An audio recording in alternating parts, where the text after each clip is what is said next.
Thank you, Mr. Chairman, and thank you for holding this critically important hearing. The war in Afghanistan is America's longest war, and by its conclusion, 2 decades after it started, we were deploying men and women who weren't even alive when the conflict started. Although Afghanistan has been mentioned in this committee, in the context of terrorist financing and Iran sanctions, today is the first time since 2001 that the Senate Banking Committee has held a hearing specifically focused on Afghanistan. And so I'm grateful to Chairman Brown and Ranking Member Toomey for holding this hearing. One of the key components of U.S. strategic failure in the war was an inability to develop reliable and preferable options for Afghans to build an economy that's not based on illicit drugs or minerals that other foreign powers like China and India seek. Failure was also due to an inability to stem the widespread corruption that crippled the ability of the national government to govern effectively and build trust among the people. We saw that play out at the end, but it was a reality long before August 15th. Mr. Smith and Ms. Eckhart, I would like to hear from you regarding each of, on this question, recognizing that the U.S. war effort was a whole of government endeavor, not just what's happening with soldiers on the battlefield, and knowing how critical Afghanistan's economic viability was to success and failure. What questions should this committee and Congress have been asking over the last 20 years? And what can we learn from this lack of oversight to prevent a similar blind spot from happening again elsewhere?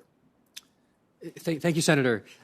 If what we're asking is how could we have built a better system in the past 20 years, which I think is really the fundamental sort of question here, I think we can learn a lot from the military. And the failures of the Afghan military, which I understand stemmed in part from the U.S. trying to build a military in our image, as opposed to a military that the Afghans could actually sustain on their own. They built sort of structures, but not institutions. And I think that's true throughout the society. And so we built quite a lot of structures with respect to terrorism financing, banking systems, payment systems even in Afghanistan. But my concern is we haven't built the institutions. We haven't built with the foundations and with the roots that can be self-sustaining. And so I think that's the real question with respect to nation building. I don't think is the word we're using anymore, but really the building of societies, the assisting of societies. How do we make sure that we build something that's sustaining and not something that just has a structure on top of no foundations? So that's really, and I think that's throughout the system and not just in the military, but the economic system, the humanitarian system, social system, and otherwise. Thank you. Ms. Eckhart. You're muted. Ms. Eckhart, we can't hear you. Excuse me, can you hear me now? Yes, we can. Thank you. Thank you. Thank you very much for the question. And I agree with you that we really do need a serious assessment of the last 20 years of U.S. policy, not the last, 2 months of U.S. policy vis-a-vis Afghanistan. And in order to do that, I think we really seriously have to look at what we put in and why it went wrong or why it didn't achieve the goals that we wanted. I do think that Congress, through the Special SIGAR, Special Inspector General for Afghan Reconstruction, has done an enormous amount of research to follow what has happened to U.S. programs and international programs that we've tried to put in place. But as Adam said, the committee has oversight for a number of these financial programs, sanctions, et cetera. And it is something that too often, I believe, the Congress provides a general authority and doesn't do as much oversight on implementation.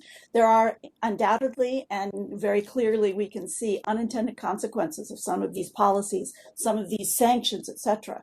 So I do think from a systemic perspective, I really do think we need to look forward using the example we're dealing with right now in terms of the humanitarian and economic crisis and to try to retool our system so we don't have to go through these kind of emergency situations of authorizing humanitarian assistance. I think the committee has a big role on reestablishing the exemption that it put in 1977 in the International Emergency Economic Powers Act, which has been routinely waived. So I look forward to the committee undertaking some of these efforts, and thanks very much for your thoughtful question.